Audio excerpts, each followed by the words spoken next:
died on the YouTube. Alright, anyway, I'm gonna see if I can make this thing stand up without having to hold it. And I don't think, well, I might be able to put it right here. Let's see. I got it plugged in, so you know you have to sit it just right so that it doesn't fall over. And even then, it's gonna fall over, so you gotta have something on the side of it. There you go. How about that right there? Alright, let's see if we can do this time. No, that ain't happening. Come on here now. That don't work. No. No, that didn't work. Oh, come on. Hey, look, y'all, I found a cicada. Little bug. So just a little bug. It was green when I found it. Pretty cool, huh? Alright, this thing, is this, that ain't gonna work neither. Shit. Gotta have something here heavy enough. Alright, my cup will work. I'm gonna turn this. Ah, watch out! I don't want to. Oh, damn it. Let's move this over here like that. See if I can do it like this. Ah, but that one's not gonna be over there. Let me see how heavy my drink is. It's pretty heavy.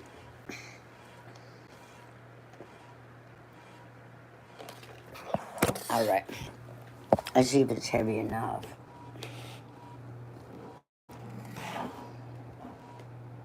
Okay. Alright.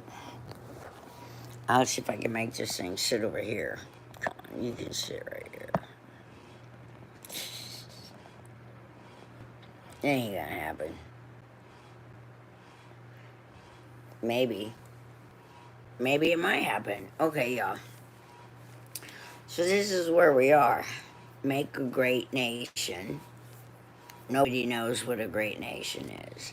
I will bless you and make your name great, and you shall be a blessing. I will bless those who bless you, and I will curse him who curses you. Damn, God plays favorites. That doesn't make any sense. Why is God telling Abraham that he's going to hurt people if they hurt him? If they curse him, if they do anything to him at all evil, God's going to do evil to those people. Okay, but doesn't that make God then not, what's the word I'm looking for? Loving? I mean, how can someone be mean to Abraham if Abraham and his descendants are living right? I don't understand. Already, right there, God's creating violence. God didn't even have to, this storyteller who's explaining to us who God is, didn't even have to I will curse him who curses you. If that part right there wasn't in it, then it would make God, make the creator, make that a real God. And in you all the families of the earth shall be blessed. Now we have a problem, because either I will make you a great nation, or are all the families all over the earth going to be blessed regardless of who they are and what they think? So, but I will curse those who curse you, and then you, and in you all the families of the earth are going to be blessed. Yeah, except the ones who God thinks cursed Abraham, I guess, or Abraham's descendants or whatever. And now when you disagree with the way that they act, that right there, curse him who curses you. That's what they try to do. They say that, no, this is God's going to do it. Really, God, how? How is this God going to curse somebody? without using human people to do it. So that really is this God of this book who is going to cause people to do bad things to other people because they had a disagreement with one of Abraham's descendants. So who gets to make that determination there?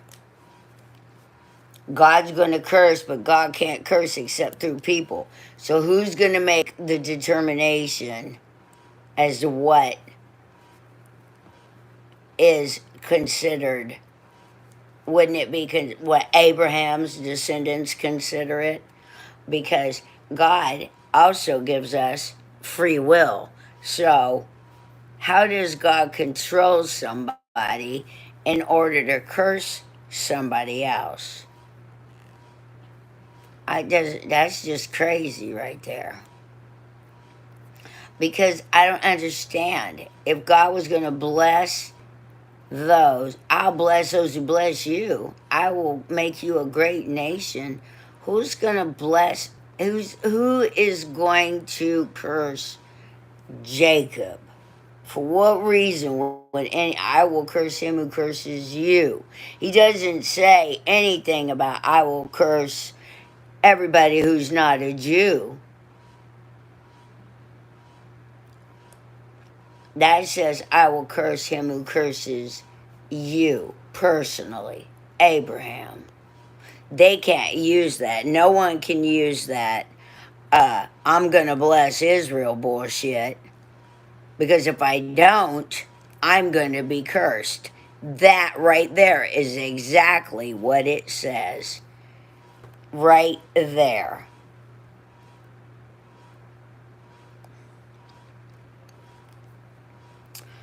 Right? We can't stop Israel because that would be anti Semitic and that would be not blessing them. So people think it's blessing Israel for them to murder, blow off arms and legs, that people here believe in their hearts that it's okay to do this torture to people because God blesses those who bless Israel. Who's Israel? Israel is Jacob. That right there verse doesn't say Israel as a nation. That is talking about Jacob. And that's it. I will make your name great and you shall be a blessing. I will curse those who curse Jacob. That's what it says. People are misusing it today. I can't even imagine. I've been through some horrible, horrible things in my life. I have, but nothing at all compared to what those people are going through. I've never been shot. I've never had an arm blown off. Oh, yeah. I can't even imagine those mothers not being able to feed their babies. And people think that's okay over a piece of fucking land? Over this shit right here? This bullshit that we're reading right here. That right there is why people think it's okay to do that shit? Because this book says, bless those who bless Israel. That ain't what it says. It does not say, bless those who bless Israel. I will bless those who bless you. That's what it says. And I will curse him who curses you, Jacob. Because what you're getting ready to create is something beautiful and wonderful all over the earth. That everybody's going to be in loving kindness with each other. That's why it says, and in you all the families of the earth shall be blessed. Right there. So what happened? I will curse him who curses you. Who would be against feeding? Who would be against living free and being able to grow your own food, make your own water systems, make your own lives safe, and if you don't know how, we will help you free. They all turned it into a whole, oh, I want. God said we were going to get this land. Then they go through this whole story of conquering Canaan through murder. And the excuse used was that they were infidels, that they were worshiping other gods. Well, apparently everybody on earth was. So why does that give the creator or the God of this book the right to allow one group of people to go murder another group of people so they can live on a certain plot of fucking land? According to this book, they took slaves. They did evil. The Israelites did evil, according to this book. We don't know because we weren't all there. But according to this book, they did some evil shit. And then what do? When they get into all these different places, begin to set up their own fucking empires. Then we got the 12 tribes of Judah, or the 12 tribes of all of it, turned into tribes. Then it turned into my tribe against your tribe. The tribes, one person wanted control of everybody, and they couldn't decide who should do it, so they brought the Romans in to make a decision. They split. There you go. That's what happens when people have the type of control and power that other people want. What I am asking everybody to do here is to choose me as the president and treasurer of all of our trillions and trillions of dollars that we have given to the churches, to Bill Gates' foundation, to Feed the Children, World Vision, and all of those, to vote me. It's a public corporation. There's nothing they can do. No one owns a nonprofit they create. That's not how it works. In the beginning, like me, I got a sole proprietor nonprofit. And what I did was I came up with the concept, I came up with the name, then I called the IRS and I applied for an EIN number. And they told me that they thought that I had the one man that was talking to me, that I had the best idea he had ever heard in his life, and that he believes that what I'm doing is right, it'll work, and I absolutely, yes, can have an EIN number.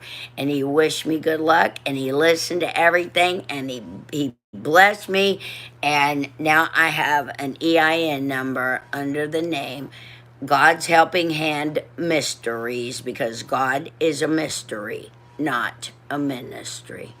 And all these in the Bible, they created their own little things apart. They no longer wanted to have one person ruling over all of them, because they thought of it as ruling. They didn't think of it as, hey, you got your little spot over there, I got my little spot over there. Hell yeah, I'm gonna go, hey, and then next week I'm gonna go over there, and then I'm gonna do this. I mean, hey, we're out in the garden, we're working today, we're making the food happen. I mean, it's not a hard thing to do. When you look at agriculture, like them farmers out there doing that stuff, like that, creating that much all at one time, tilling up that soil, degrades the earth. It does terrible things to the earth. Regenerative gardening is completely different. It's not, you don't use a disc. You have plants, and then you have a next plants for the next season. You rotate these around, and you'll never have dead soil. You'll never have to stop for a freaking year and then start again till in the following year. You don't have to do that with regenerative gardening, and we're going to do that everywhere. We're going to start growing fruit trees up and down the streets and the sidewalks.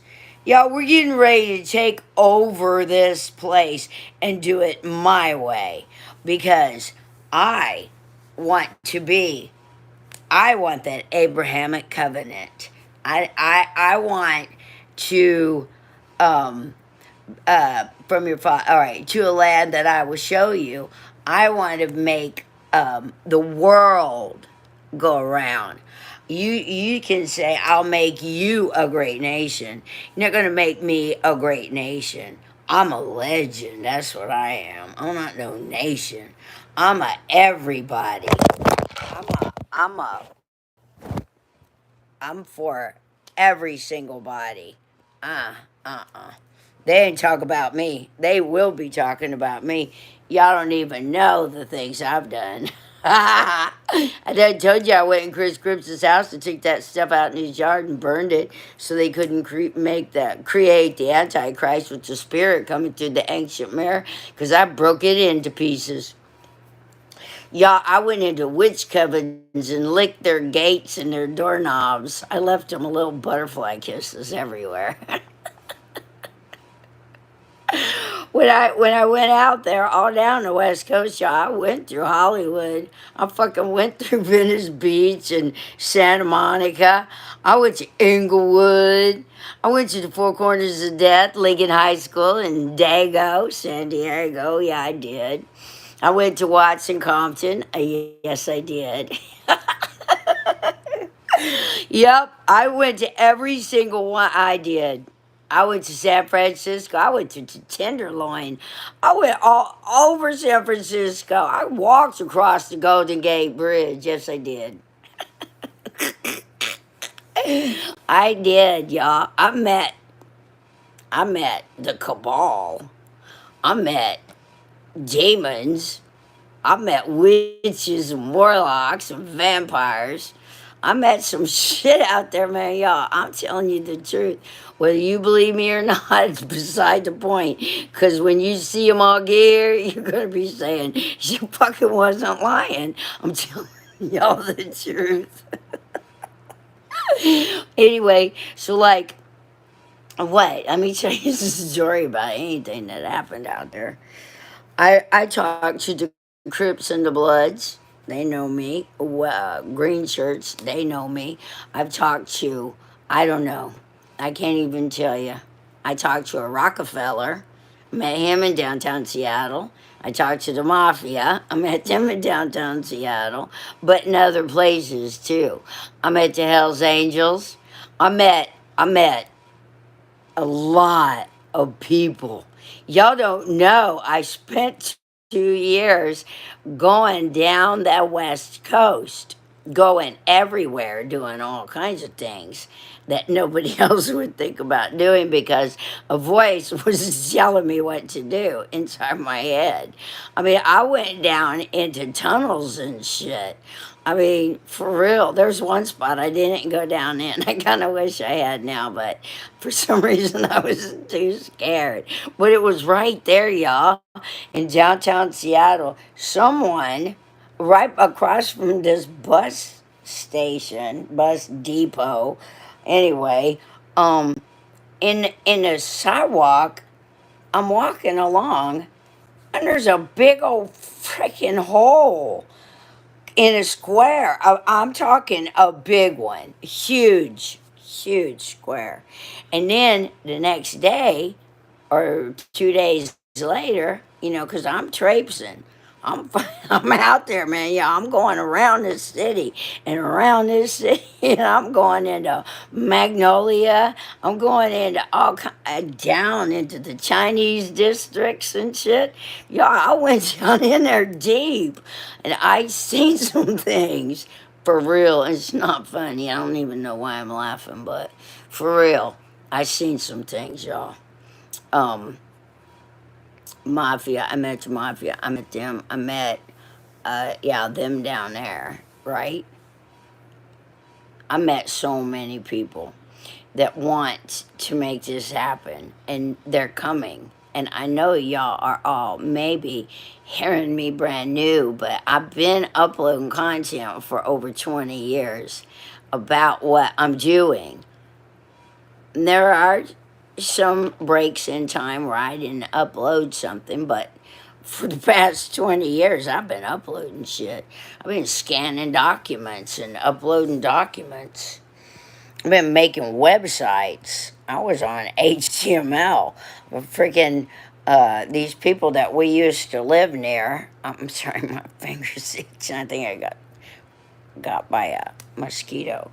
Anyway, my daughter, um, we were living in this house in Bellevue, Washington, and I had gotten in there because the woman had macular degeneration, and I was supposed to help take care of her.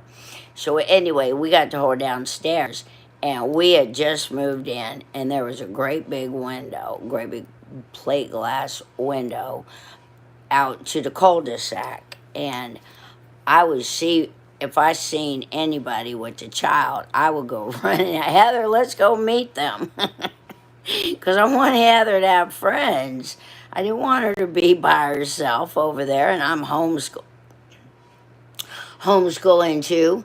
So anyway, we met Scott and Ellen. We met Scott with the two girls, and then Ellen, she came. She's a pediatrician, and she was finishing up her residency from another state till she moved out there. But Heather got to know the children, and there were two of them. I'll think of their name in a minute. Meredith, and what's the other one's name? Meredith and Heather's still friends with them today. But anyway, Scott and Ellen, Meredith, and them met them. Yeah. Why was I even fucking telling you that story? Fuck. I did that again. Anyway, Scott and Ellen, we met them. There was something I was telling you. Oh, fuck. Can't remember. It's gone. Oh, shit. I'm trying to remember the things and the people I've met. I met Scott and Ellen. Yeah, they did me bad. But it had to happen that way, or what's happening right now would not be happening. But anyway, I just tell you the stories of the way it went down, even though it had to happen that way. Because I wouldn't be here. I would not be ready to broadcast live all over the world and take over all the nonprofits. Right? That's trillions of dollars, y'all. It's a vote. It's a public corporation. All I got to do is get it all over the world. If I can go viral and get this all over the world, so that everybody can stand up and say, "Hey, yeah, we like her idea better. We like the fact that she's going to take care of everybody's health care. Anybody that needs help's going to get help right now, and we're going to use some remedies that they haven't been using, and we're going to stop all this crap that's been happening." Yeah, you choose me to be the president and treasurer, and you're getting bailed out of jail. Then you're going to be taught how to represent yourself. And then we're going to go back through all the prisoners everywhere and determine very rapidly what's going on. I'm talking about we ain't doing no fucking paperwork. I don't give a fuck. I want people to go in there and sit and talk to them and find out what the fuck happened and give a different perspective than going through all these liars that they call lawyers. You know, It was a liar who said only a fool would represent himself in court because he started his own business on how to interact with judges that made it the most fun of all, and that was not in the interest of the accused. It was a liar. It was God, the Creator, who said only a fool would let somebody else represent them in court. I have always tried to go pro se, except the one time I scissor tripped the cop. I let the lawyer do that one. No, I let that lawyer do one too.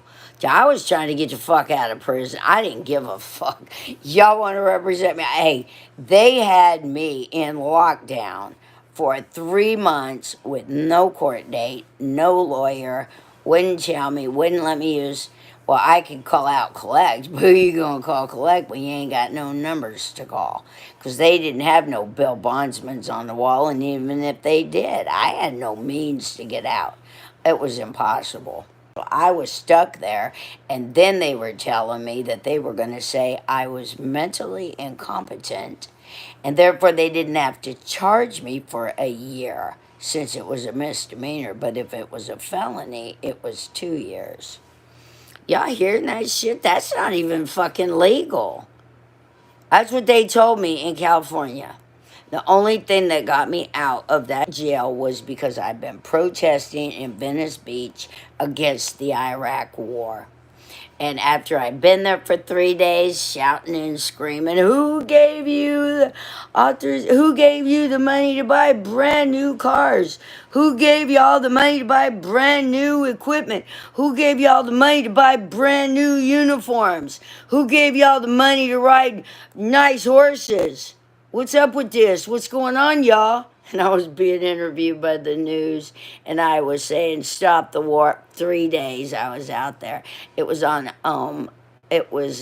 Venice Beach on a boardwalk where everybody sets up to sell whatever they're going to sell. You got to be gone by dark, and you can't be there before a certain time in the morning. But when they show up, they all got their favorite spots, and they go to those. Well, I just happened to meet a man who had a favorite spot that no one tried to take away from him, and he had been moving his equipment, whatever he was using that he was selling, or what, I can't even remember what he was doing actually, but he would move it across behind the building and sleep there. And in the morning, come back and hang out there, and do the same thing every day. So when he got arrested, I took his spot. And I took the things that he had, instead of pushing it all the way back over there behind the building, I left it where it was and turned it into an igloo. That would look great, y'all. I found somebody left a playpen of all things. So I turned it on its side up in there so that I could crawl into that thing, and I had a blanket or something over top of it. I can't even remember, but it was awesome. You crawl in there. Yeah, it was great. Man, I just pissed in cups in there, went to the bathroom in there. Why would I mean, then I go empty it into the trash. I wasn't worried about staying in my little igloo. But because the bathroom is like way far. Oh my gosh, you wouldn't even believe how far away it was. You had to walk all the way down there. They only got one bathroom at Venice Beach at that time, and it was right beside a police station. So the police station's there. They're making a show of all their brand new shit one day, and I'm going off on them. Why'd y'all get all brand new shit? What was wrong with what you had? Who authorized it? Who of us taxpayers authorized y'all to get all that brand new shit? Because we thought that the old shit was working just fine, that we already paid for. And I was out there for 3 days screaming at Venice Beach, busy. People going by, I'm yelling, stop the war. And I spent 2 nights.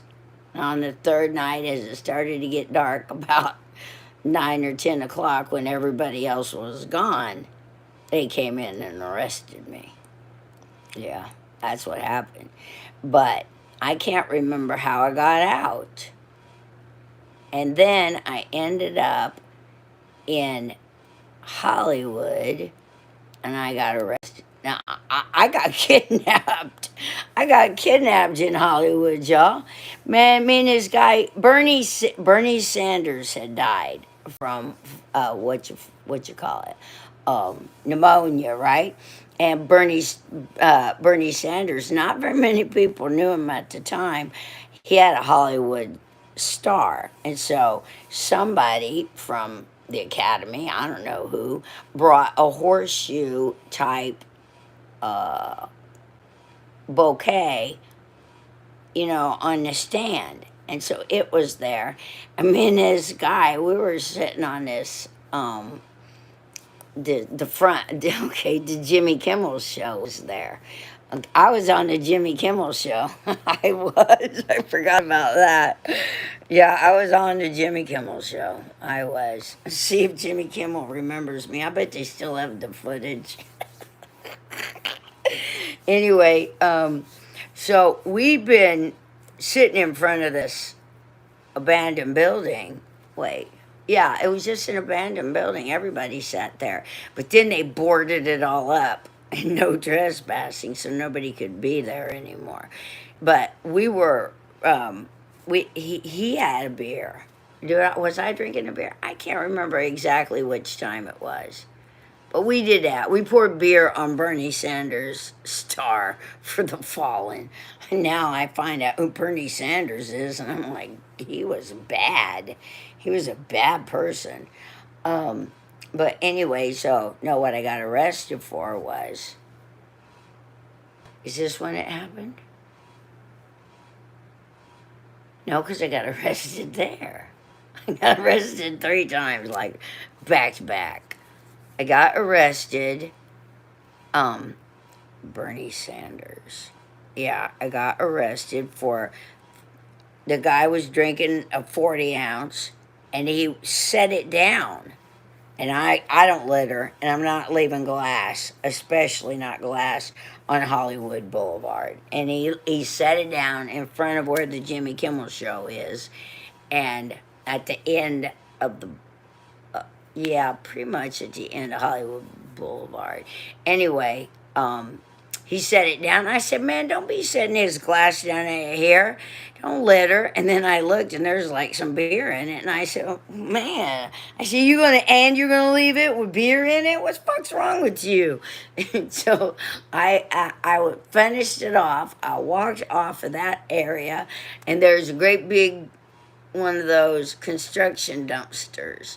And I've been throwing stuff in it. I mean, if you got trash, I don't like littering. Well, I seen it, and I had the bottleneck in my hand, and I was going to toss it, and just as I'm like right about here, I hear, stop, don't throw that bottle. And it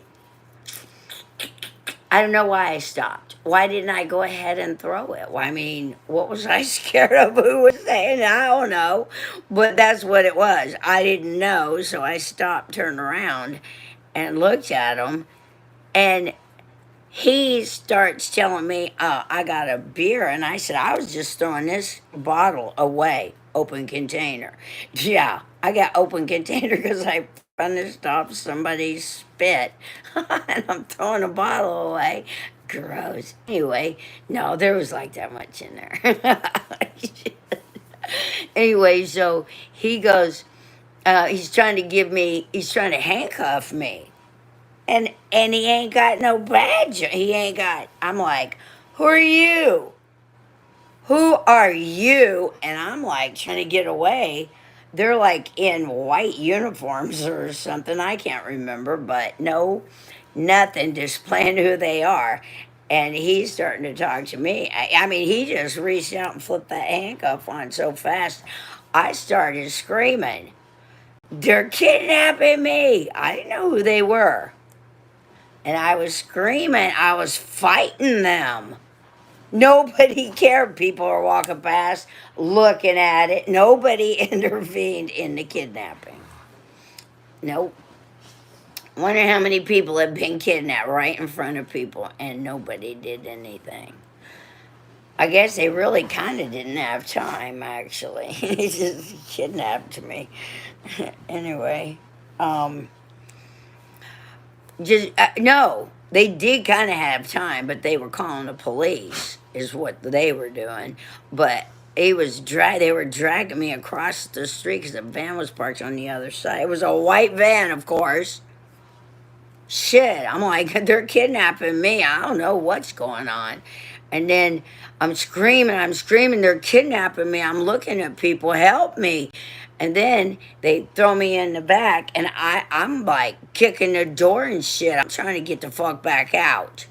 And then he hog tied my no, he held me down and he put I'm handcuffed, but he put the buckle on me, so I'm trying to reach for the buckle to unbuckle it. And he straps down he hog ties my feet, and then he um, leaves part of the strap outside the door when he shuts it. And I'm like sitting in there, and the guy in the driver's seat said, because there's two of them, guy in the driver's seat says, "We got Nancy." I'm like, what the fuck? We got Nancy? Who told him to pick me up? Wait a second. They were already following me. Obviously, they didn't. The whole thing about the bottle being thrown, they were going to snatch me up anyway, regardless of throwing the bottle. But that just gave them leverage, because now they could take me to the police station, which is what they did. And I got charged with an open container, and I got let out, I believe, from Hollywood. Didn't I get out right there in Hollywood? They even took a picture with the bottle, and I'm going, looking at the bottle. Right? Fucking. Anyway, like in the Hollywood police station, they got pictures of stars, and I don't know, they're just different in Hollywood. They're not like the other police. They're just different. So I don't know what was going on with the kidnapping and then taking me into the police department.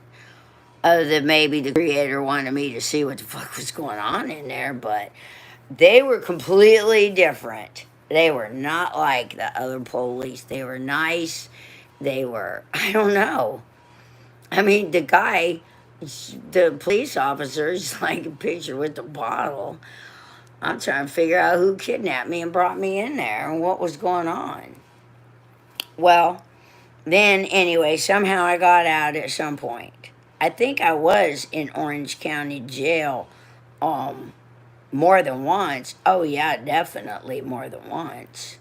Because maybe that was the time that I got sent to Orange County, and instead of being in lockdown, I was placed in trustee. I got to be a trust. I mean, I was just placed straight into that area where everybody's working in the kitchen. Oh, shit. I don't got to sit around in my room all day. I got to go fucking cook and clean and shit. Give me something to do, right? So I got to work in the kitchen a couple days. Everything's going well. I brought money in. I have money on my books, like 50, 60, $80, something like that. I'm okay for this minute. I can handle jail this way. But anyway, so they just called my name out of the blue. I was supposed to be serving I don't know how much time, and they're gonna call my name out of the blue and tell me they're releasing me. And I'm telling them I'm gonna protest for Paris Hilton to get out. That's what I kept telling them the whole time. While I was in there, I was telling everybody, who let Paris Hilton drive drunk? Who was she with? Paris Hilton's never alone, sitting there drinking, so much so that somebody wasn't paying attention to how much an heiress was drinking and then letting her drive? Where were her bodyguards? Oh, bullshit. They set that girl up, and I told them that. I said, wait a second here, y'all. I'm protesting for Paris Hilton because she did her 3 days in Orange County, California. It was supposed to be 10% of your time. 30 days for Paris was supposed to be 3 days. Everybody else was getting that. Everybody. The jails were too full, so instead of putting everybody in for the length of time, they only did 10%. Isn't that interesting? I mean, these people don't really have to do their full frickin' time. That is way overkill. But she's been charged with a DUI, and she only got 30 days. I guess it was her first offense. However, no, it wasn't her first offense. I can't exactly remember why this particular time, if it was her first offense or not, but I can't imagine her having any other DUI offenses. That she's got the wrong set of friends, if that's true. But anyway, she did her 3 days, and then they sent her back to do the full 30 days because everybody had an outcry about how celebrities are treated differently. So they forced her to go back. And you know what they did? They got a picture of her as she's going back, and she is just so upset because you know what they did with her? They segregated her. They didn't put her in with other people for her own safety. What kind of fucking bullshit is that? Let Paris Hilton go in general population, have some friends and people to talk to, but did she do that? Did they do that? No. They put Paris Hilton in fucking 23-hour lockdown. I know that's what they did to her because they said she's in segregation. So she's in a room by herself away from everybody. So they take everything away from her. Who knows if they even let her read books? I think she did have books and magazines and stuff. I can't remember what all she had. But for her, that'd be drive her crazy. After 3 days, she was already crazy. And then they're going to send her back into it. I told them that they need to free her. And I was saying, free Paris. Free Hilton. Free Paris Hilton. And she, I was telling everybody that. And then I said, I'm going to protest if I get out of here. I'm protesting. No, I said, when I get out of here, I'm protesting for Paris. Then they called my name early, before commissary even came in. I'm like, I didn't even do 10%, y'all. But I didn't even order commissary yet. I can't even remember. But they let me out, and they said, go protest for Paris Hilton. I said, okay. I get out the door, and there's somebody with a microphone that's got a great big red, great big. And she was like putting it in my face like this, and I'm looking at it like I'm laughing at that microphone. And so she was asking me some questions, and she asked if I thought Paris Hilton should be released, and I said yes. Paris Hilton should be released. She's used to doing all kinds of things all day, every day. And what you're doing to her is making her go insane. Now, I can see them doing that for the 3 days. Fine. 'Cause that's something she never wants to go through again. If they tell her, if we catch you doing this again, it's going to be the full 30 days. That'll make you think. And Paris shouldn't be allowed to drive drunk anyway, since she's a fucking heiress. And so I told her that, and then she said, "So you're gonna stay here and protest, or something?" Are you gonna stay here and wait for? I can't remember what she said, but I said, "Nope."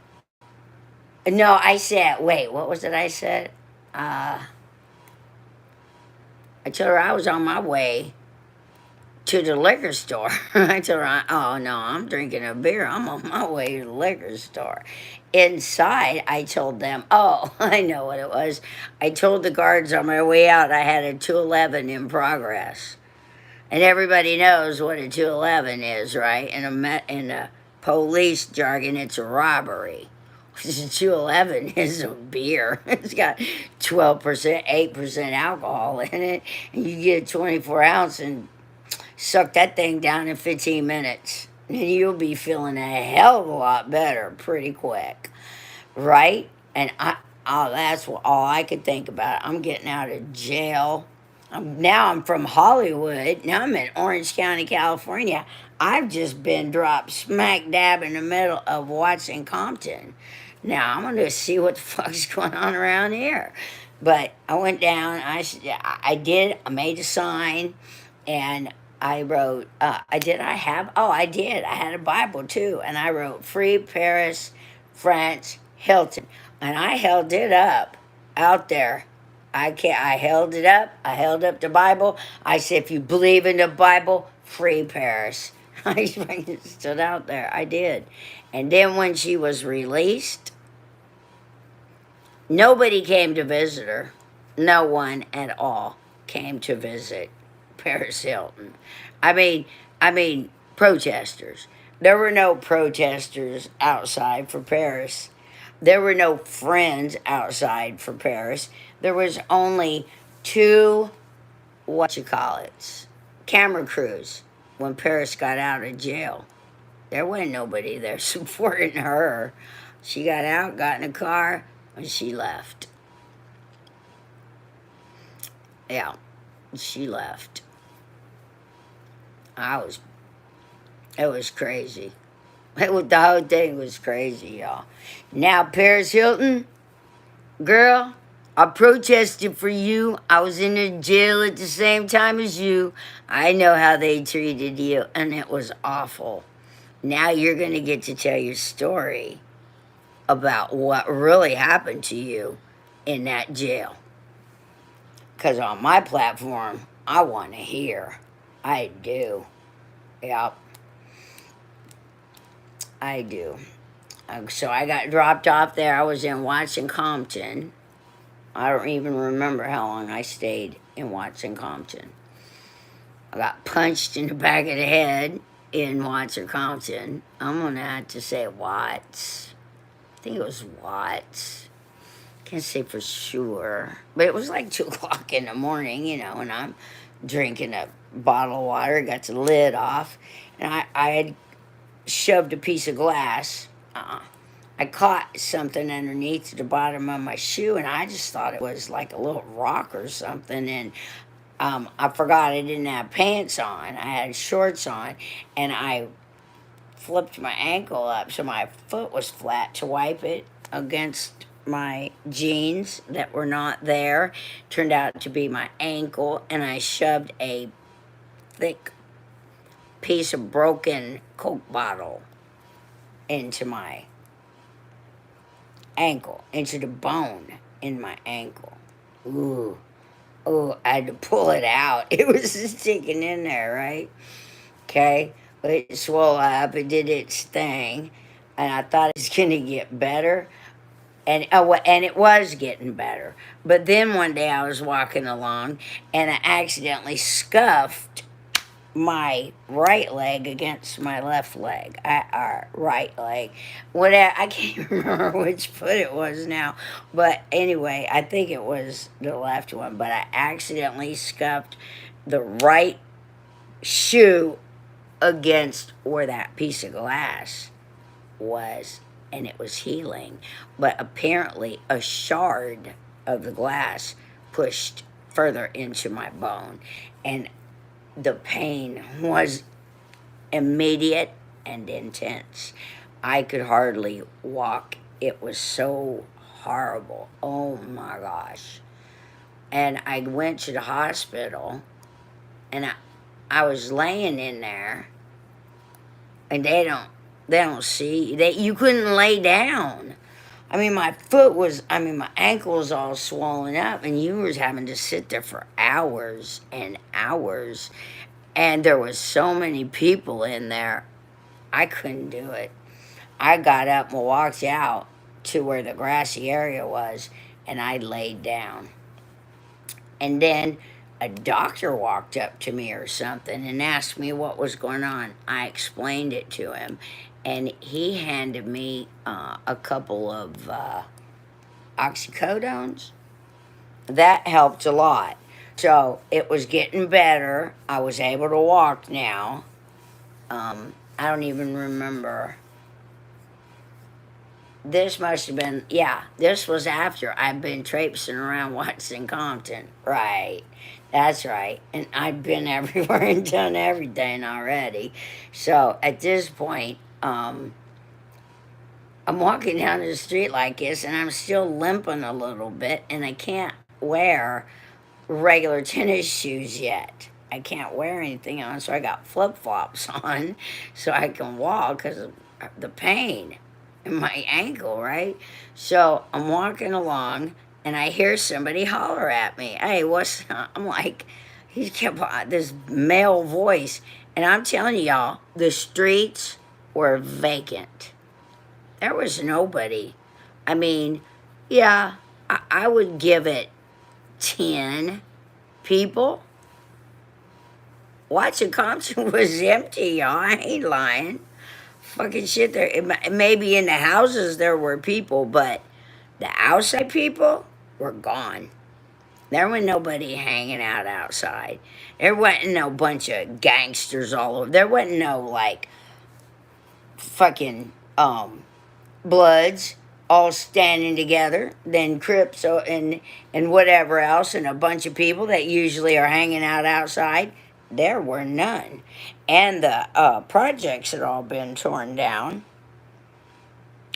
Yeah, it was deserted, y'all, for real. But at any rate, I'm walking down and I'm hearing this voice, and it's a guy. I mean, I was surprised to even hear a voice.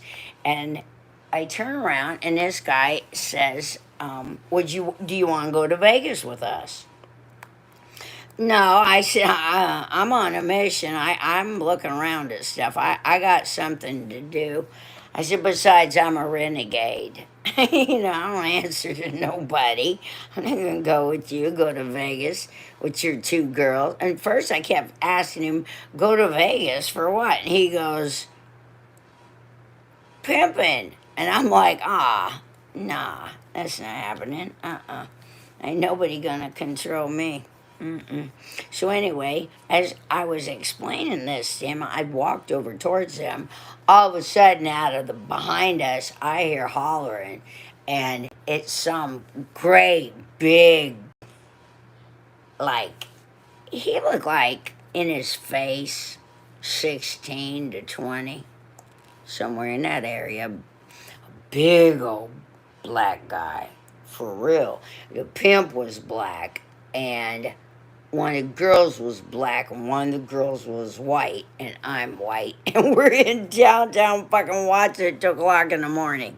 You better have a damn good reason for having a white bitch up on his place, right? So he say to the guy, what you doing pimping on my street? I'm a Pyru, or I'm a Crip. I can't remember exactly. He might have even been a Blood at this point, because I can't remember certain details, and they don't matter anyway, because when he hears this story, he will know it was him.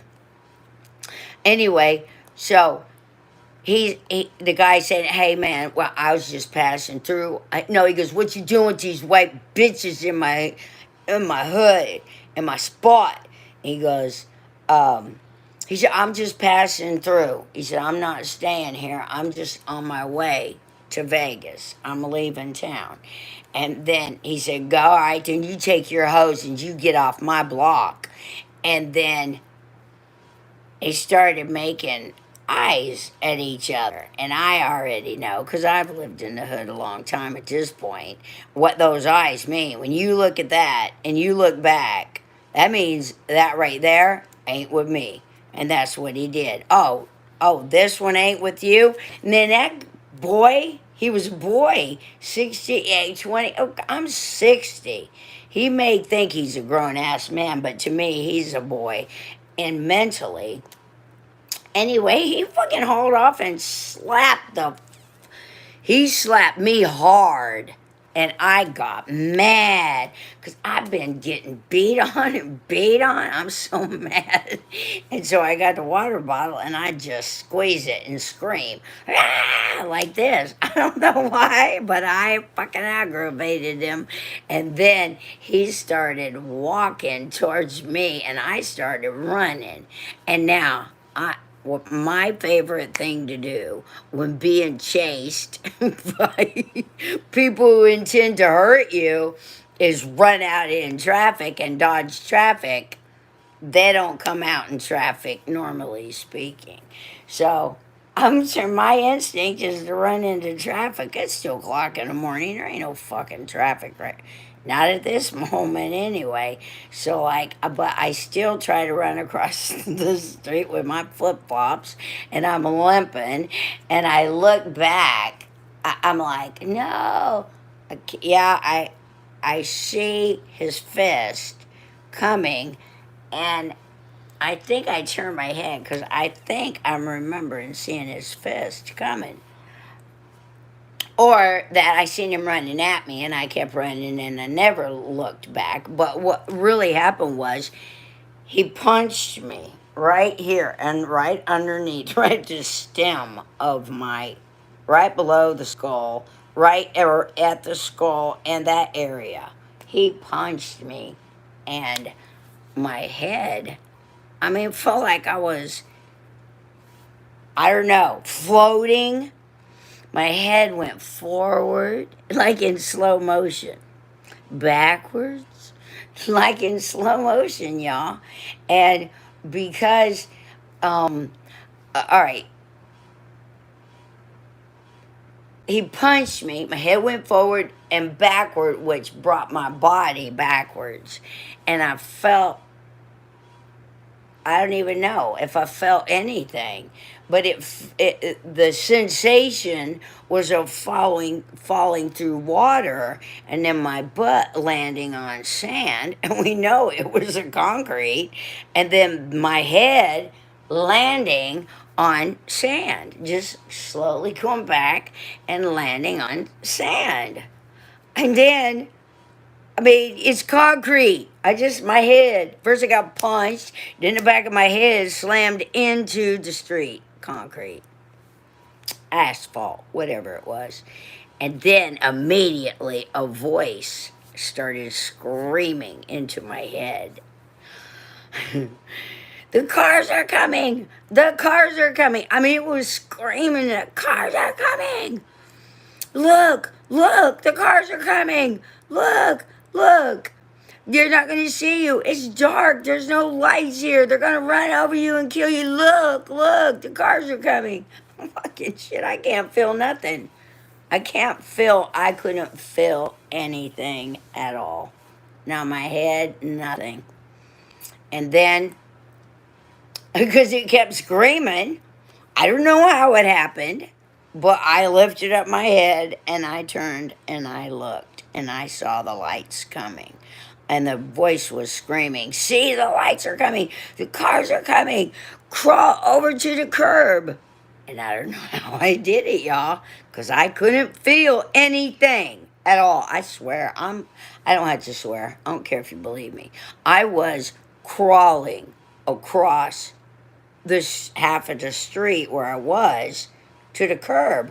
I could see my hands moving in front of me, and I couldn't feel it. I could not feel. I couldn't feel my knees as they moved across. I don't know how I was moving my body at all, with no feeling in my body, none. Then I crawled over to the curb, and I pushed myself up. I pushed myself up, stepped up onto the sidewalk, not feeling anything, stepped up onto the sidewalk, sat there and I heard him say, and if you're still here when I come back, I'm gonna do it again. Oh shit. Yeah. I'm like, I need to get out of here. Anyway, I still can't feel my body. Then all of a sudden, I started feeling like a marshmallow would feel if it was moving around. I started feeling this. I never felt no tingling in my, not like the blood flow coming back in, not like that at all. It was just like a marshmallow kind of thing, and all that time, I didn't realize I wasn't even breathing.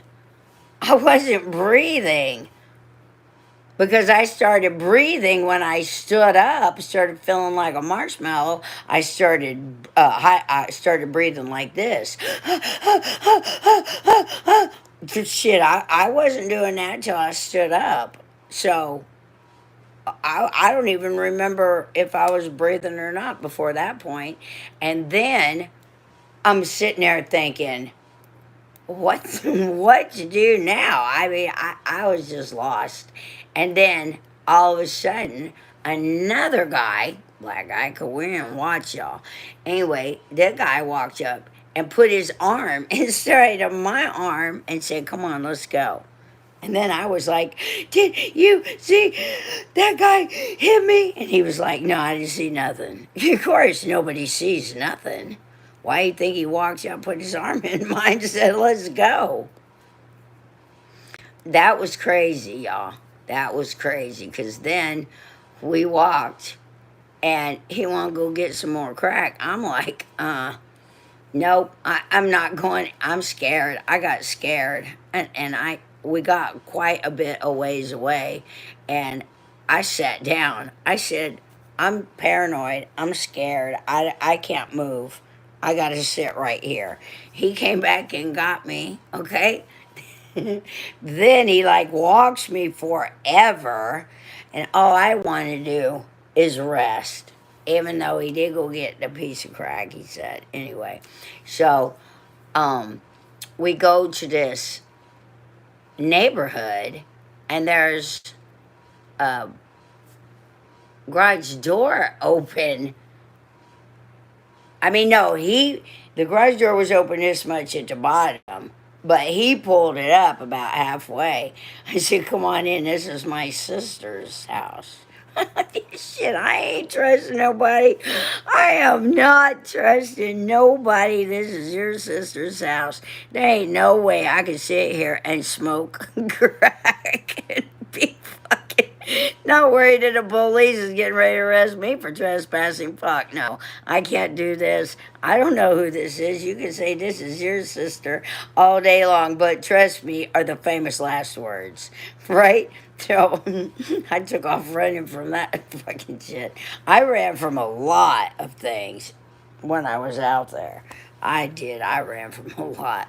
But I went into a lot also. And then ran. Yeah. Some fucking funny things happened out there on the road. But that's a story for another time. It was really nice catching up with everybody. And remember that we are all in this together. No one can do this alone. Please help me. Please support me. All I want to do is feed all the people all over the earth and fix our world. Please, before they do something more drastic. There ain't gonna be no shutdown. There ain't gonna be no. If you guys will help me do this thing, everything is gonna be okay real fast. I've been led, I've been guided. I'm ready for this position. I'm ready to tell everybody what I have learned. And then no one will be able to deny that there is something out there. All right, I'll talk to y'all later. All right, I'll talk to y'all later. Let's see this one.